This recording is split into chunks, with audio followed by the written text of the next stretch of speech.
So friends, I think after this long discussion, there may be certain points at which you got a little puzzled and you may have accumulated some questions through the talk to ask. Yeah, I think generally you have something to ask.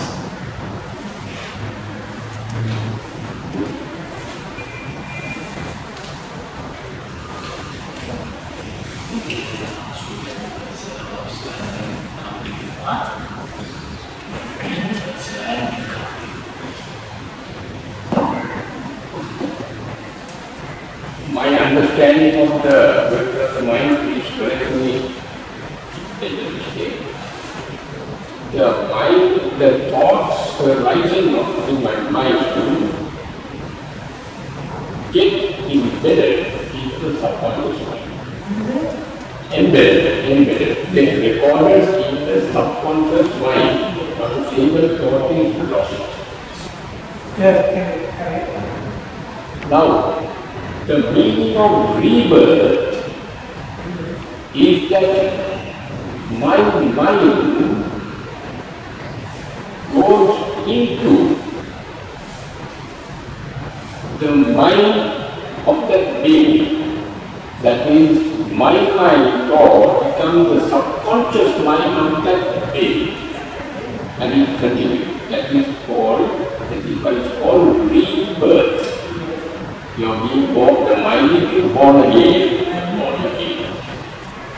Now, Dr. means, after long research, through hypnosis,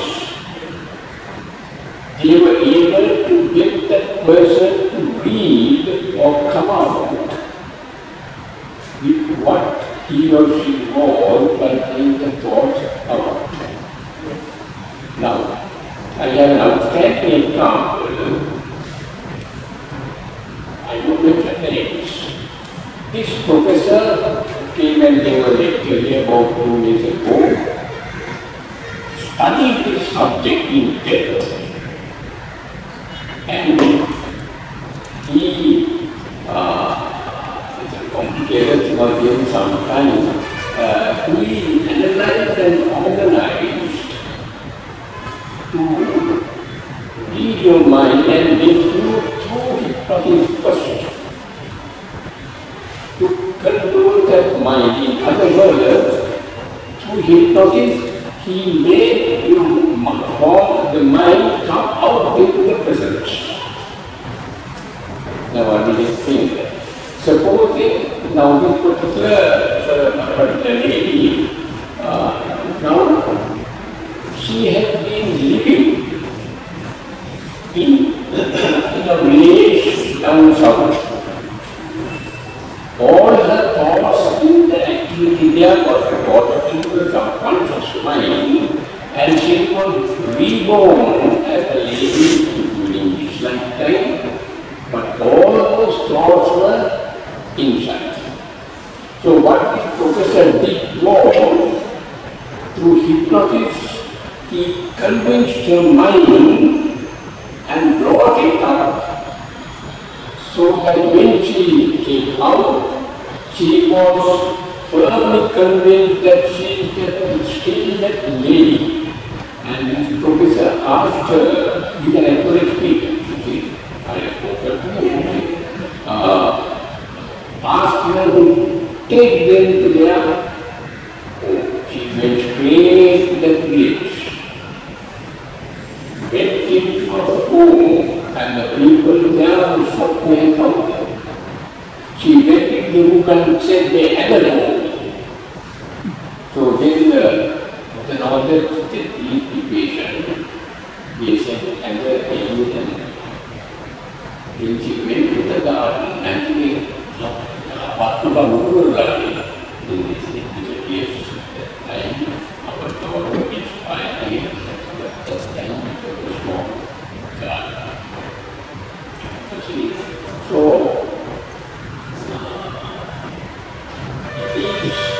my mind is how do we, that's how do we control and bring out the subconscious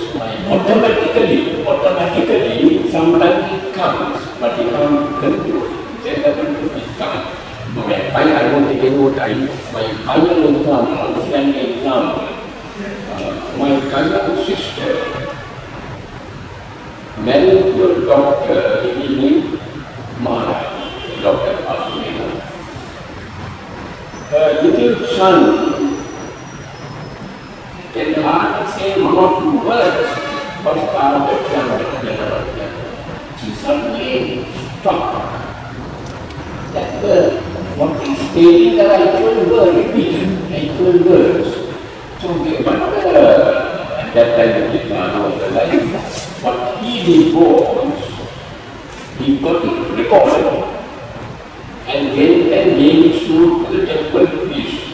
The temple priest read something and advised him to go to another high priest who recognized that more than 10 years and old and living something. He said, I know where you know, but he had a now, that is the case of now I can really assume that individual is a library, his mind is a library. So the hypnotist he generates a certain amount of mental energy and picks up a book from that library and reads it out. So in hypnosis also, in the vast subconscious mind, you, with his help, go to a certain point and just open out and ask him or her to read out. This is possible. That is, as I discussed in my talk, that mental energy that you develop for a concentrated mind or nominal energy, you create that and penetrate into his mind, and his mind becomes calm and quiet and relaxed. Then you penetrate your mind onto that point and start talking. Then he replies. I have seen many of these things happen. It's possible. It is you must make your mind be obedient to you, to the person who is hypnotized. But if you don't agree, you don't succumb, you don't agree to be hypnotized, you can never be hypnotized. One thing you can. So in certain cases, people agree. And then you, with his help, you go and search the area that you want. It has happened here. It's possible. It's a developed mind trying to talk to a not so developed mind. Because the other person must be able to obediently answer the questions posed by the hypnotizer. It's simple like that. You must have heard of interviews. Yeah. Very good. Now, even though hypnotism and all those arts and traits are not very important for us, since the question was raised, we discussed it. But our main aim is to develop our mind and our own mind and liberate by putting away all cankers within us. And whenever sir you have to say anything about this something. I try to say something. Mine is actually something very difficult to understand. And my question is, this knowledge about the mind, how we can use it to free from suffering? How this knowledge we have to use to come out of suffering? Now, the very things that Lord Buddha said, talked about the four noble truths. So I think the right thing for us to do is to, when we develop our mind, we must engage on vipassana. Go penetrating into areas. Now I have told you a lot of things that we don't see, we don't understand, we only operate into 3 dimensions. At a point of samadhi, when the mind is calm and quiet and in a state of samadhi, the sense faculties don't send any more senses to your mind. Your mind is uninterruptedly working can work on a certain area. Then you can go beyond the veil. In the sense that you can go beyond what you have already seen, understood. It is at that point we really see what dukkha is. And to see the dukkha in its depth, to understand it, only you will have to concentrate and raise the mind to higher levels of understanding and go beyond, transcend the mind, in other words. Then when you understand, see what are useless exercise is this existing, looking for comforts in samsara, when you are convinced only that when other thoughts come, you are able to not to accept them. To be able to bring the mind to a state of equanimity, not to react for anything, that is not necessary for you. Then only the mind can be tamed and brought to a point of equanimity, and then think of the gates of entry into Nibbana. There are 3 places like Sunyata, Animitta, and Apanahita. So to concentrate on those 3 areas, without developed mind helps you to find your emancipation. It's a concentrated mind. Then all the teachers develop, you take these topics of phenomena, various things that and you understand the Dhamma Samyojana, 10 fetters, the things that are holding you. When you understand properly, you can do them. Then you think of the other areas. Priti Sukha, Ekapita, Dharma Vicaya, all that.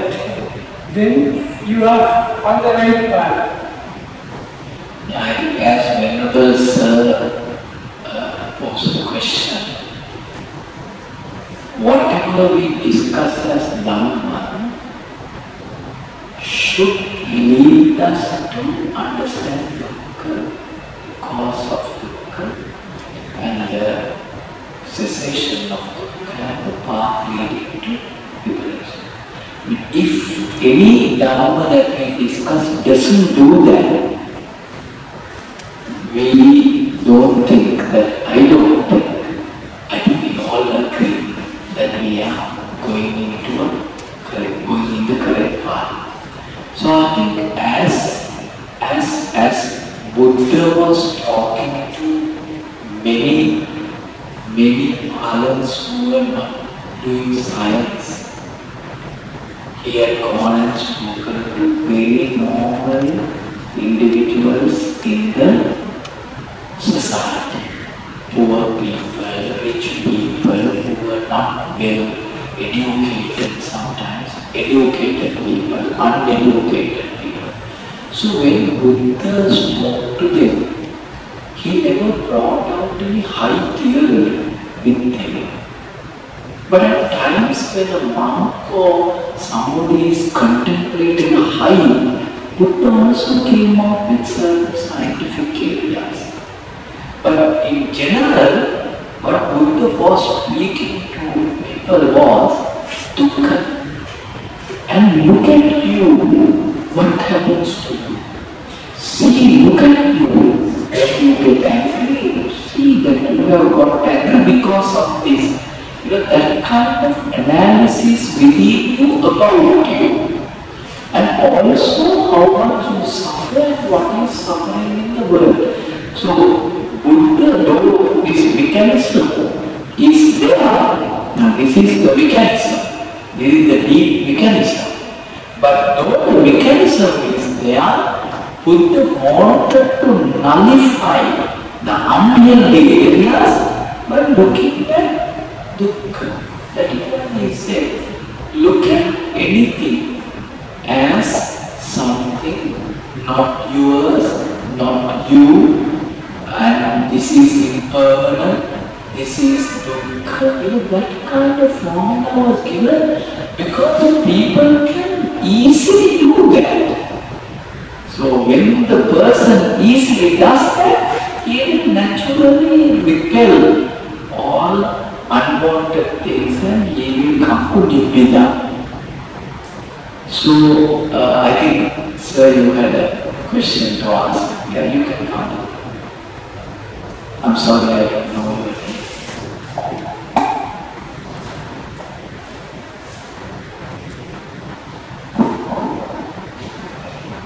Honorable Sir, Dr. S.A.D. Silva, I have a question.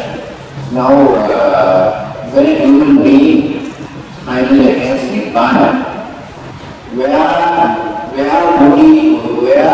would his conscious and unconscious mind be? Whether he still exists or whether he does not exist? This is my question. Thank you.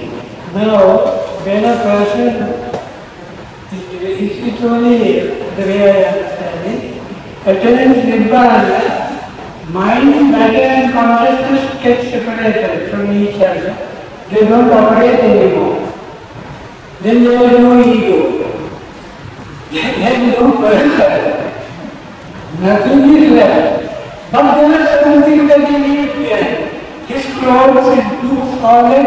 So what he has advised he has given, all that thinking, unique understanding, phenomena, his understanding is there, but he is not engaged with it. His library is there. Now if you go to the Parinibbana, all his teachings are there. So even as this teaching is as good as he was there, but he is not there. So Nibbana, I think, to my mind, is a state that you leave all your suffering here and that's the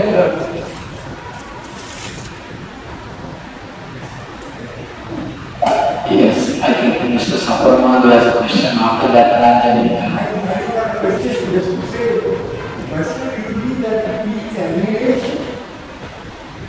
Annihilation is your answer means that it's annihilation? Whether your answer means annihilation. Annihilation is getting rid of things, bondage. Now you are beyond the body, bought by so many things. You have to annihilate. You have to annihilate yourself. They are good workings. I told you earlier, it's like two children that you have to split up. It's something like that. What the gentleman asked was, what happens to the consciousness, vijnana, at death, in the case of an arahant? Consciousness has nothing to Vijnana at the time of the death of an arahant. What happens to this? Non-arahants, this consciousness has the potential to bring about another birth, a rebirth. But in the case of an arahant, because he has eliminated all these kilesa that bring about the consciousness which has the potential to bring about another rebirth, it is there, but it will not bring about another rebirth. And in the Ratana Sutra, the Buddha says, like seeds that do not germinate, some seeds germinate, they bring about another life. I forget the stanza, but they are the vijnana of an arahant. It's like a seed that does not have the potential to germinate. That's it. So that is what the gentleman asked. He asked what happens to the vijnana. It loses its potential in terms of coming energy to bring about another birth. It sort of gets another process of becoming.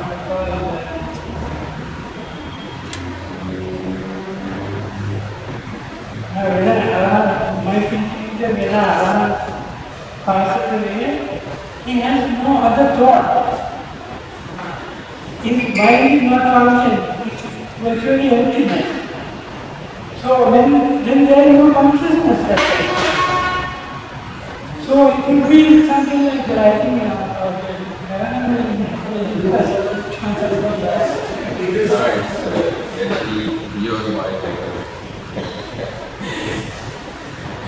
because the Buddha has used many similes, say to Vachagotta in the Vachagotta Sutras. He said, say of 5 months out of 12, tried of grass sticks, various things, but the fire burns only so long as this fuel, the substrate is there. Once the substrate is all exhausted, the fire extinguishes. Then Vachagotta asks, where did the fire go? Then the Buddha says, you can't trace where it went. It's like the vijnana of an arahant. You can't trace it. It has lost all potential. But you're living another life. Right, you are explaining to us. Thank you. And but I'll give you another subtle area about Buddha. Lord Buddha is he has only again tried Dhamma is still there. And also he has made a resolution that after 5,000 years, all these worlds, dhatus that are in the universe will be collected, covered top of ordinary sand, and getting collected bodies in Nagaloka and then go to the and bring the last servant. So that is, you know, the knowledge, the chitta sankara that he has produced and left behind. That is a future thing that he has programmed now to happen with the power of energy, the mental energy has left it. They will get better, not future. His form and form, now but the clothes that he has left the water will get collected, dissolved, and the Dhamma he has left in the universe will speak out and then pass away. That's a resolution he has made with the help of the mind matter. Mind matter. I think the answer to your question is the potential is no. Now all of us will have, our minds will have the potential to produce Patisanti Vijnana. But that potential is done away when the Arahant dies. I think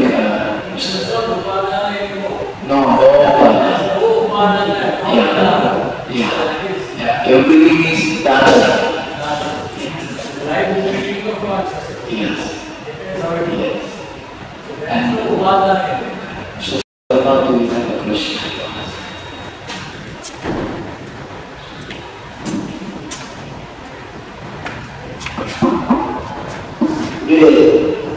The topic of your speech was mind, matter and consciousness.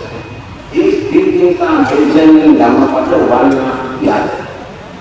Avidyāvadya sankara, sankarapadya vijnana, vijnanapadya namarupa, namarupadya salaya. Through ignorance, condition and wholesome and unwholesome actions. Through unwholesome and wholesome actions, condition is consciousness.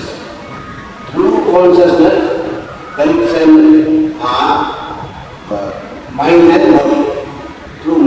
body, mind and body condition are 6 sense creations. Now, in Dhamma Mother, your topic is medicine. Now, in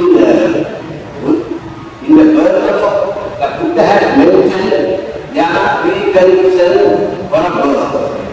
By saying, Yoga Vikare Mata Pitaro Salmata Bhanti, Mata Pitaro Hoti, Ganda Kota Patipatito Hoti, Evatina Salmata Tapasta Vaktani.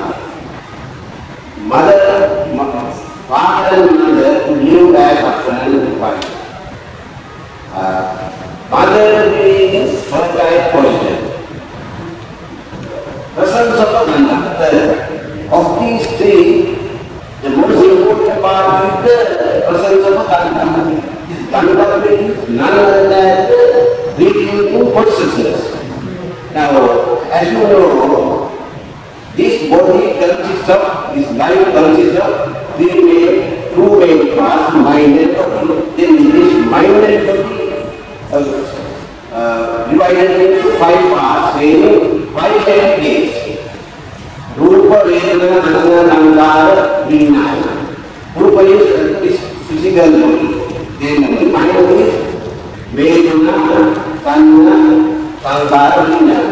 Now my question is are mind and body of the same being? Are mind and body of the same being? If not, what is the difference between mind and consciousness? Are mind and consciousness of the same being? If not, what is the difference between mind and consciousness?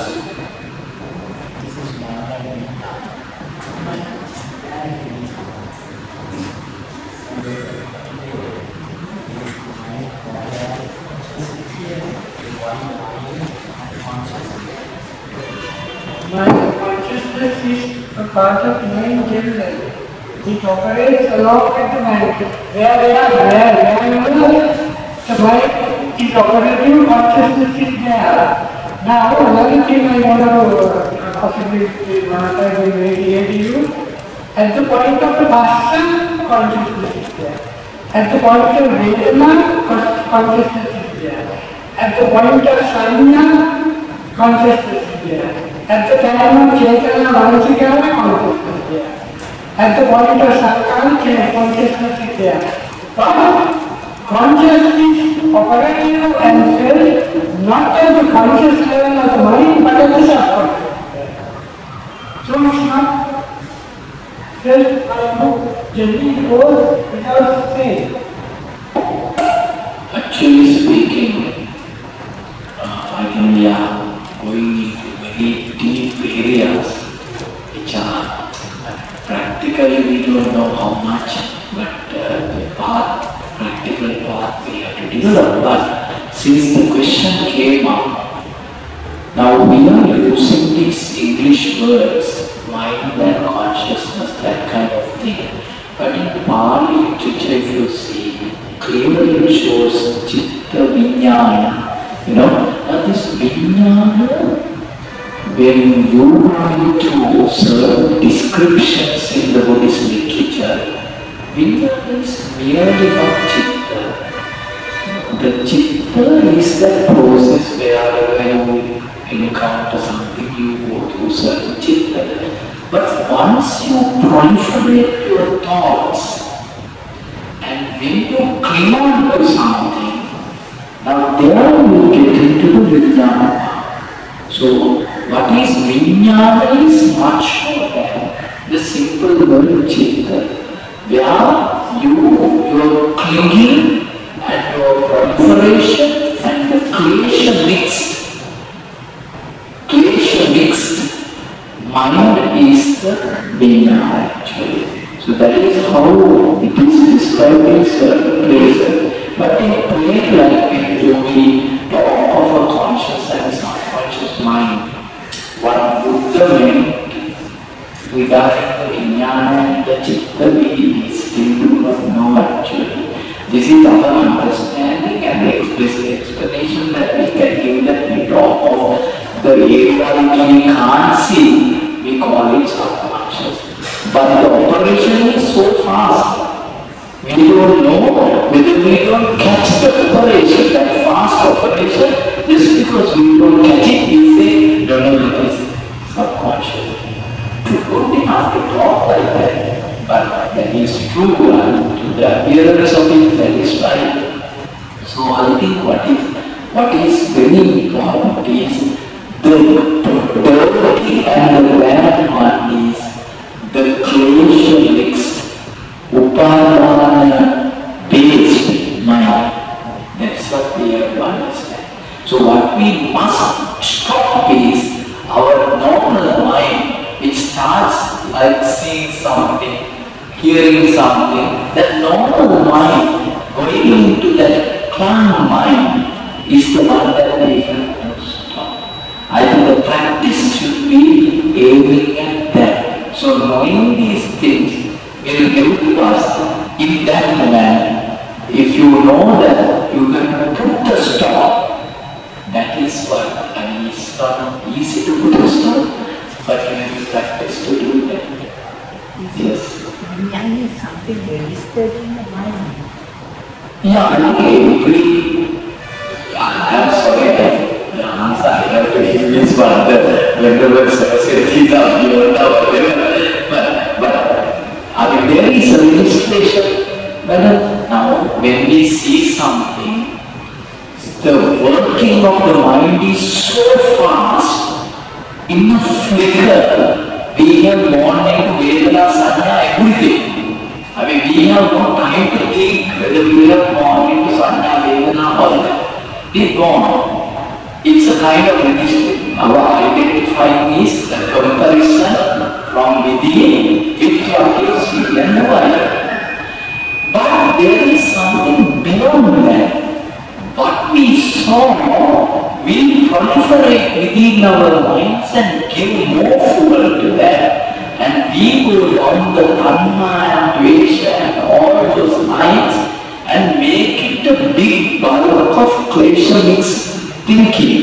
That is the problem. That is that is the bad registration, I must say. Bad registration. Any more questions? Yes, Mr. PC.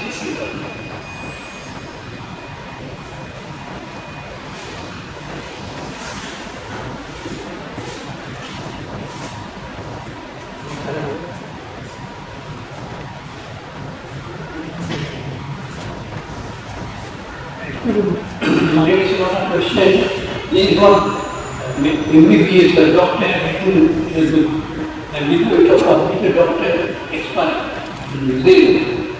Now he's the doctor has to decide where this mind, how do you do America, Virginia, brain experimenting institution.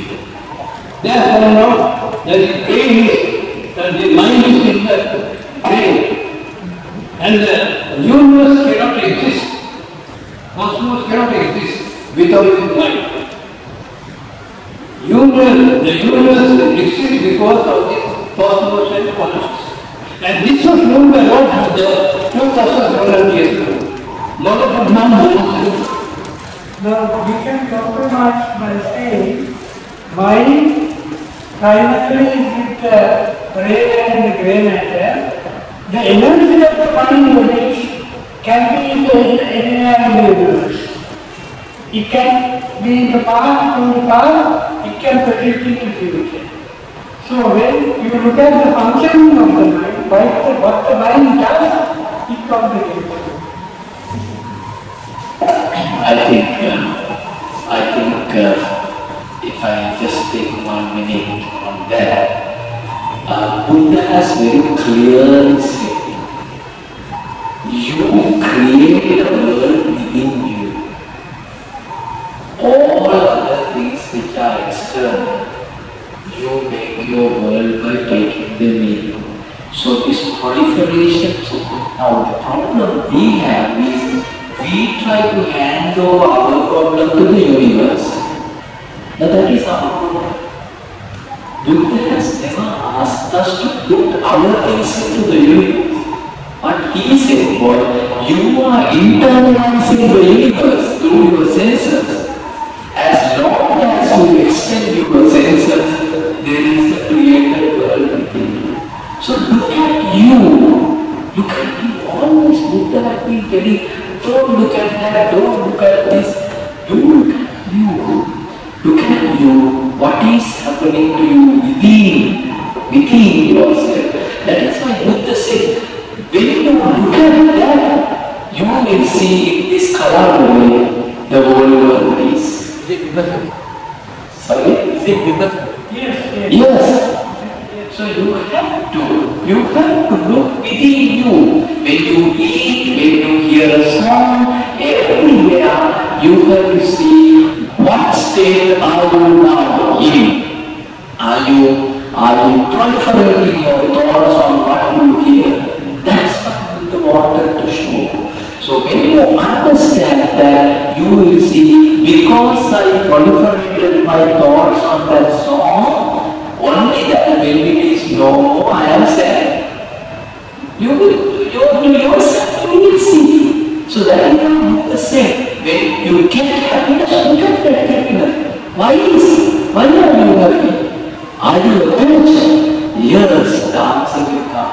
Now I am attached to that song.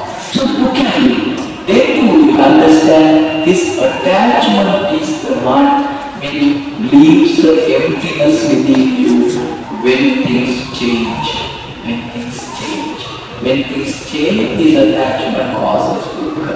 So Buddha wanted us to ultimately see dukkha samudaya, dukkha nirodha, and the mantra. So friends, yes, Mr. Very thankful you said as Reverend Ram said, your best friend is yourself. And at the same time, your best enemy is yourself. So that's what a time is to love to practice. Excellent. So I think friends, we had a very good talk even. It was very deep and it so many mechanisms of the birth of the mind. Thank you very much for that, Dr. Bessie, etc. And we had a few questions coming up for which were really valuable, and ultimately we boiled down to practice, but nothing but practice. So, Dharma friends, we will use all this knowledge that we gain for our practice. I think every day we have to improve ourselves by practicing. May all beings be happy. Let's now